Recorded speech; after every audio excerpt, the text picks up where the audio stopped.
Vamos falar agora da convocação da seleção brasileira para o jogo do dia 25/3.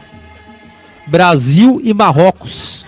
E olha um detalhe, hein? A última vez que o Brasil enfrentou o Marrocos, seja para amistoso ou não, foi na Copa de 98. Olha, quanto tempo que quanto tempo que o Brasil não joga com o Marrocos. E na época, na ocasião, venceu por 3-0. Mas enfim, mais um detalhe, vamos com a convocação. Você gostou da convocação? Cara, eu achei que assim, ele quis renovar muito, eu achei.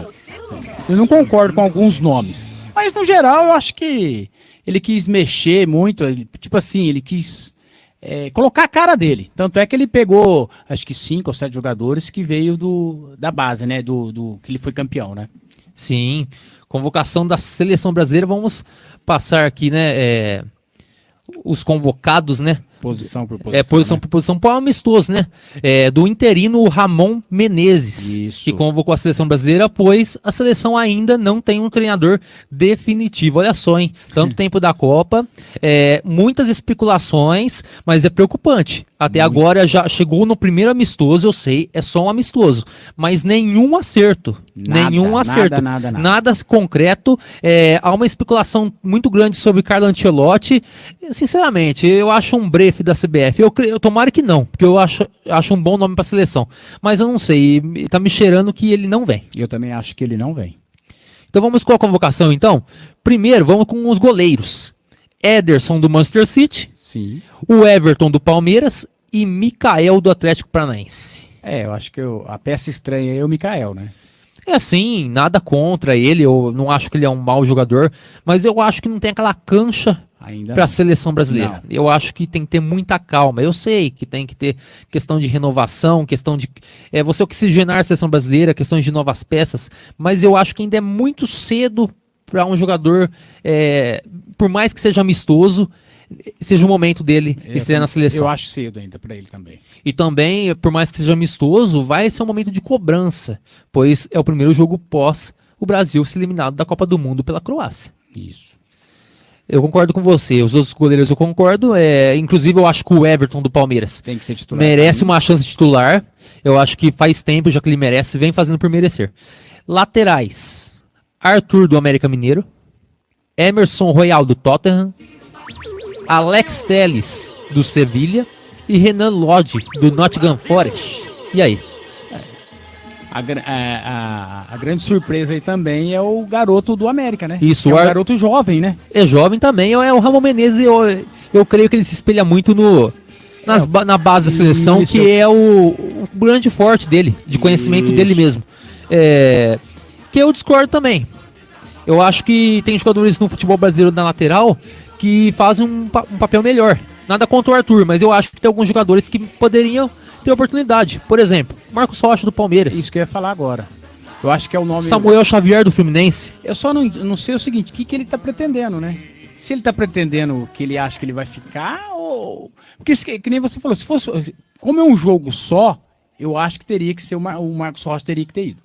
Sim, eu também concordo. Pelo nível de atuações no futebol brasileiro hoje, e até internacional. O que eu gostei muito foi do Emerson Royal aqui, que eu defendi ele na Copa do Mundo. Isso, eu lembro. E ele não foi convocado. Agora, momento por momento, não nada contra o Arthur, mas para mim Samuel Xavier, na última temporada fez muito por merecer para ir para a seleção brasileira, do Fluminense, lateral direito. E também o Marcos Rocha. Eu acho que o Marcos Rocha merecia muito essa oportunidade. Para mim, os principais jogadores aí que mereciam essa oportunidade na seleção. Mas do resto, Renan Lodge e Alex Telles, eu concordo. Também. Zagueiros: Ibanhas da Roma, Éder Militão do Real Madrid, Marquinhos do PSG e Robert Renan do Zenit. Do zagueiro eu não tenho o que falar não, eu concordo. Eu gosto muito do Ibanhas, eu acho que merecia convocação pela Roma, jogador da Roma. Não é de hoje, vem fazendo temporadas boas, contundentes no futebol italiano, boa convocação. Militão e Marquinhos é inquestionável, né? É isso que eu ia falar. A briga ali vai ser difícil tirar esses dois ali, né? E o Robert Renan do Zenit vem jogando bem também no futebol russo, mas eu levaria o Gabriel Magalhães, do Arsenal. Tá. Eu acho, pra mim, ele está acima hoje do Robert Renan. Inclusive, o Gabriel Magalhães ironizou nas redes sociais, né? Ele pôs pós-convocação lá uma frase que ele dizia, renovação começou. Tipo, começou, mas ele não tá de novo, né, Exato. na lista, né? Então ele ficou meio frustrado com isso. E até pelo grande momento que vem passando o Arthur, né? Sim. Ele e Quer o clube, dizer, né? Isso, quer dizer, se o clube tá lá é porque ele é zagueiro, quer dizer, ele tá fazendo parte dessa evolução, né? Sim. Meio-campistas: André, do Fluminense, Andrei Santos, do Vasco, Casemiro, do Manchester United, João Gomes, do Wolverhampton, Lucas Paquetá, do West Ham e Rafael Veiga, do Palmeiras. Eu gostei, eu só não gostei do Paquetá. Por quê? Eu acho que o Paquetá não. Eu não vejo ele. Não sei também no Cutite, ele não teve uma chance também, assim, de jogar os grandes jogos, né? Ele jogou, acho que jogos mais. Tipo assim, mais amistosos, mais assim. Mas eu não vejo. Na Copa ele jogou sim. Mas eu não vejo ele. Eu trocaria ele já. Eu não, eu acho que é um jogador com muito potencial. Você gosta dele, né? Sim, eu acho que inclusive na seleção o Tite não sabia tirar o que o Paquetá tem de melhor. Entendi. Eu acho que na seleção o Tite ele pecava muito, não só do Paquetá, de vários jogadores. Questões táticas, eu acho que ele não. Na parte tática, eu acho que o Tite pecou muito e o Paquetá foi um dos atingidos por essa questão tática que o Tite acabou influenciando, acabou indo mal. Eu vejo o Paquetá com bons olhos. Pra mim é um jogador jovem ainda, que tem muito a agregar ainda no futebol aí brasileiro, aí na seleção brasileira. E a grande surpresa foi o Veiga, né? Sim, o Veiga, né, pra mim merece, convocação merecida. O Andrei Santos do Vasco, né, uma jovem promessa. Eu acho que tem muito pra render ainda pelo futebol, mas eu também gostei dele. Não, então, aí é onde que eu ia chegar. Eu acho que também não é a hora. Você acha que ainda não? Não, eu acho que não. Por mais que é um excelente jogador, um jogador com futuro brilhante, mas eu acho que é muito cedo Pra seleção pra seleção principal. Eu acho muita calma. Eu gostei muito do André do Fluminense. Sim. Eu acho que esse é um jogador que chegou na seleção pra ficar. Ele é um jogador que chegou pra fazer parte da renovação de verdade da seleção. O André, sinceramente, pra mim não fica muito tempo mais no Brasil, não. Vai ser difícil o Fluminense segurar ele. Se ele manter a mesma jogabilidade que ele teve na última temporada, ele é jogador pra jogar no futebol europeu. É um excelente jogador. Agora, do Andrei Santos, eu discordo.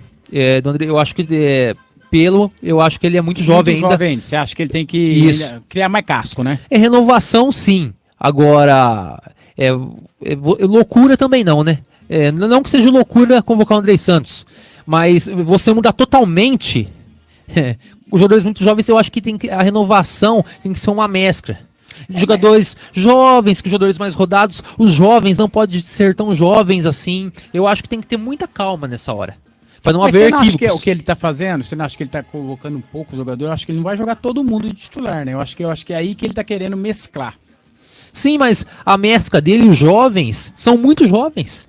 O Mikael do Atlético Paranaense, o Arthur do América Mineiro, Andrei, o Andrei Santos, talvez não seja nem culpa dele, né? Foi culpa de quem colocou ele lá. Porque como ele é um treinador da base do Brasil, ele vai convocar quem ele conhece, quem ele confia. Que acha que vai ter capacidade. Então, Exatamente. a gente for pensar por esse lado, é culpa mais do pessoal da CBF que colocou ele lá para fazer esse trabalho interino, do que ele mesmo de convocar. Mas eu discordo das convocações desses jogadores. Porque quando se colocou o Ramon lá, lógico que se passou na cabeça que ele ia levar alguém, que ele tinha sido campeão. Isso era notório, né? Inclusive, eu acho que o Fabinho merecia ter mais chance na seleção ainda. Porque ele foi pra última Copa e tal, mas jogou pouco, inclusive, na última Copa. Eu acho que ele merecia. E agora os atacantes, né? O Antony do Manchester United, o Richarlison do Tottenham, Rodrigo do Real Madrid, Rony do Palmeiras, Vinícius Júnior do Real Madrid e Vitor Roque do Atlético Paranaense. Eu falei em off aqui pra você, pra mim o único que eu tiraria era o Richarlison e colocaria o Martinelli. Eu gostei dos atacantes. Eu acho um absurdo o Martinelli não estar nessa convocação. Não interessa quem vai sair, né? Como diz o outro. Eu acho absurdo. Não dá pra entender o critério analisado pra não convocar ele. O Martinelli tinha que estar. Se o critério for renovação, ele não é jovem? Cara, ele saiu do Ituano, foi direto para o Arsenal. E tá arrebentando o futebol inglês. Perfeito. Muito pela boa fase do Arsenal, passa pelos pés dele. Sim. O meio-campo do Arsenal é muito forte. Quando o Martinelli tá em campo, o Arsenal é mais forte. É mais forte, é outro É time. mais forte, é notório isso. Então, a minha principal indignação dessa convocação é o Martinelli de fora, sinceramente. E pra mim, que nem você falou, poderia sair qualquer um daqui. Talvez o único aqui insubstituível aqui é o Vinícius Júnior. Sim. Agora, de resto, poderia sair qualquer outro. E como eu já disse, eu vou voltar nessa tecla, eu acho que tem que convocar jogadores jovens, mas muita calma nessa hora. O Vitor Roque tem um potencial estrondoso, espetacular. É cara que daqui a pouco tempo vai pro futebol europeu. Sim. Mas hoje eu acho que pra seleção ainda não. Eu daria um lugar, sabe pra quem? O Joelinton, atacante do Newcastle, jogou muitas temporadas no Hoffenheim, futebol alemão. Não é muito conhecido no futebol brasileiro, porque ele fez carreira lá fora mesmo. E agora joga no Newcastle, inclusive é um dos homens gols do Newcastle. Vem muito bem lá. Pra mim, ele merecia uma oportunidade na seleção brasileira. E falando no Newcastle, no meio campo aqui, eu também mexeria, viu? Eu acho que eu tinha esquecido, agora falou Newcastle, lembrei. Bruno Guimarães. Eu acho que é um cara que não pode ser descartado, porque é um jogador jovem que tem futuro ainda. Ele até citou o Bruno Guimarães numa entrevista que ele deu, realmente, que poderia fazer parte dessa seleção, sim. Que bom que ele citou. Ele citou, que bom. sim. E essa convocação da seleção brasileira? Mas é um jogo que, acho que... É um amistoso. É um amistoso meio, né... Eu acho que não, é data FIFA, precisa marcar, precisa ganhar dinheiro, né? Eu acho que é isso aí, né? Porque, que nem você falou, não tem técnico, não tem comissão, não tem nada ainda, né? Tudo interino. E isso que é o mais preocupante, né? A gente, eu não sei você, eu já imaginava que nessa altura do campeonato, já estamos no mês 3, né? A Copa acabou em dezembro, já se passaram em 3 meses e até agora nada. Esse que é o mais preocupante. Meu medo, com todo o respeito, faz um bom trabalho no Fluminense, mas o meu grande medo é o Fernando Diniz, de técnico da seleção. Ele no Fluminense é uma coisa, na seleção brasileira são coisas totalmente diferentes. Eu não concordo. Inclusive, minha opinião que eu já disse, pra mim tem que ser treinador estrangeiro. Certo. Inclusive, eu acho que o Abel Ferreira seria um excelente nome para a seleção brasileira. Eu sei que os palmeirenses vão discordar disso, porque eu também acho que ele não quer que saia do Palmeiras, hoje né? é o mais preparado aqui no Brasil. Do futebol brasileiro é assim. Não temos nem que questionar isso aí. Sim.